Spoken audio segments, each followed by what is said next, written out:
અને આ તમામ બાબતોને લઈને અત્યારે મહત્વપૂર્ણ સમાચાર આવી રહ્યા છે વરસાદને લઈને કે જ્યાં અલગ અલગ વિસ્તારોની અંદર વરસાદ છે, પરંતુ એ પહેલા મહત્વપૂર્ણ સમાચાર એરપોર્ટને લઈને આવી રહ્યા છે કે જ્યાં મુસાફરોએ મચાવ્યો છે હોબાળો। અમદાવાદથી લંડન જતી એર ઇન્ડિયાની ફ્લાઇટ મોડી પડી છે અને 11:40 ફ્લાઇટનો સમય હતો, પણ મુસાફરોને બપોરે 3 કલાકનો સમય આપવામાં આવ્યો।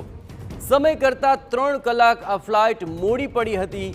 બીજી વાર પેસેન્જર્સને લંડનની ફ્લાઇટ માટે હવે રાહ જોવી પડશે અને આ જ બાબતને લઈને મુસાફરો અકળાયા હતા અને તેમણે રોષ ઠાલવ્યો હતો। તો બીજી વાર પેસેન્જર્સને લંડનની ફ્લાઇટ માટે રાહ જોવાનો વારો આવ્યો છે। અમદાવાદથી લંડન જતી આ એર ઇન્ડિયાની કાલે પણ અમે આણંદથી આવ્યા છીએ અને અમે ખાસી વાર રોકાયા, પણ કોઈ અપડેટ નહીં ને કોઈ રિસ્પોન્સ આલતા નહીં જલ્દી કે તમે ફ્લાઇટ છે તો આવી રીતે। તો અમે હોટલમાં આપે છે તો એક જ ગેસ્ટ માટે આલે છે અને એના રિલેટિવ્સ શું કરે, રિલેટિવ્સને તો ઘરે જવું જ પડે, એટલે અમે વિચારીએ છીએ કે ફ્લાઇટનો શું ટાઈમ છે અત્યારે, અને અત્યારે 11:30નું કહેલું એ પાછી 2:45નું કહે છે, હજુ બી ડિલે તો છે જ। અચ્છા, આ એરલાઇન્સ જે છે એને કેટલું મતલબ ટ્રસ્ટ જતો રહે, કારણ કે આવી રીતે હેરાન પરેશાન પછી તો એર ઇન્ડિયા ફ્લાઇટ પર તો કોઈને ટ્રસ્ટ રહે જ નહીં, કેમ કે વારે ઘડીએ ટેકનિકલ પ્રોબ્લેમ છે તો એ લોકોએ કંપનીએ જ કરવું પડે ને, એ કંપની જ કસ્ટમરને કરે કે કેવી રીતે સેફ છે શું છે, કે એર ઇન્ડિયા ફ્લાઇટને કશું રિસ્પોન્સ નથી। તો યાત્રીઓ પરેશાન થાય છે।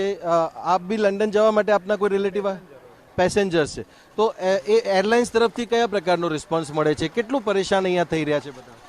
કાલે અમે આવ્યા હતા પણ એન્ટર ફ્લાઇટ કેન્સલ થઈ ગઈ હતી, પછી હોટલ એકોમોડેશન આપતા હતા, પણ અમારે તો અહીંયા લોકલ હતું એટલે આપણે અમે હોટલ ના લીધી, અમે પાછા બેક ટુ હોમ જતા રહ્યા અને આજે આવ્યા છીએ। હવે જોઈએ છીએ શું આવે છે, ફ્લાઇટ ટાઈમે છે તો 1 વાગ્યાનો હતો તો 3 વાગ્યાનો ટાઈમ થઈ ગયો છે, હવે જોઈએ શું છે આગળનો।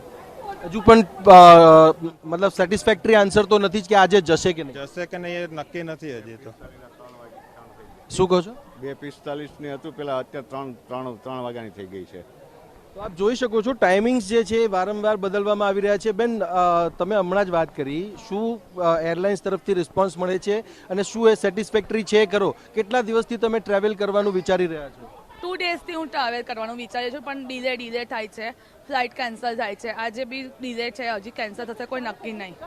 તો આપ જોઈ શકો છો કે યાત્રીઓ ખરેખર પરેશાન થાય છે। અલગ અલગ ડિસ્ટ્રિક્ટ, અલગ અલગ જિલ્લાઓમાંથી બધા આવી રહ્યા છે અને પરિસ્થિતિ એવી થાય છે કે ક્યાંક એમને રોકાવા માટેનું જે એકોમોડેશન માટેના જે ફક્ત પેસેન્જર પૂરતા, એક વ્યક્તિ પૂરતાનું આપવામાં આવે છે અને બીજા વ્યક્તિઓનું શું થાય એ જે છે એ પેસેન્જર્સને હાલાકી થઈ રહી છે। ત્યારે આ સ્થિતિ ખૂબ વિકટ છે યાત્રીઓ માટે ને દુર્ઘટના પછી આ લગાતાર ફ્લાઇટ્સ કેન્સલ થવી એ જે છે એ સૌથી વધારે પીડાદાયક યાત્રીઓ માટે અત્યારે બની રહ્યું છે। કેમેરામેન દીપક સેન સાથે સચિન પાટીલ, TV9। તો આ ફ્લાઇટ મોડી પડી એટલું જ નહીં, હવે વધારે રાહ જોવાનો સમય પણ આવ્યો છે।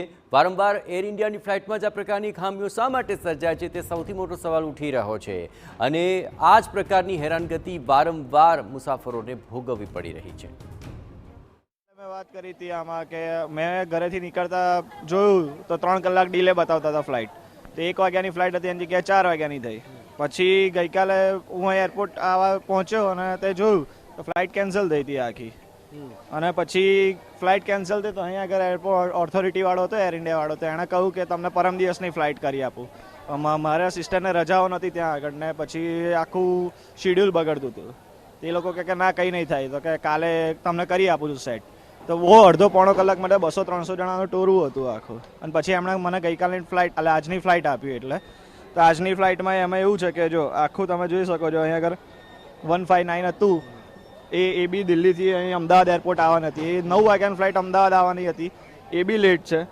અને અત્યારે મારા સિસ્ટરની જે ફ્લાઇટ છે 159 એ 11:40ની હતી, એના જગ્યાએ થઈ અત્યારે 2:45ની, હજી એવું કહે છે કન્ફર્મ નથી, એટલે ત્યાં આગળ હજી હેરાન થઈ ગયા છે આખા બધા। અને ટ્રાન્સપોર્ટેશન, હું પોતે આણંદથી આવું છું, અહીંયા આગળ ટ્રાન્સપોર્ટેશન ને બધું કોણ, એર ઇન્ડિયાવાળા તો આપશે નહીં। ગઈકાલે પહેલાં એવું બોલે કે બધા ફેમિલી સાથે આપીએ છીએ, કે ફેમિલી સાથે તમને ટ્રાન્સપોર્ટેશન રહેવાનું આપીશું, અકોમોડેશન આપીશું, તો બેસાડ્યા જેવા એમાં, તો એમાં એવું કહી દીધું કે તમારે ખાલી પેસેન્જરને મળશે, પેલા લોકોને નહીં।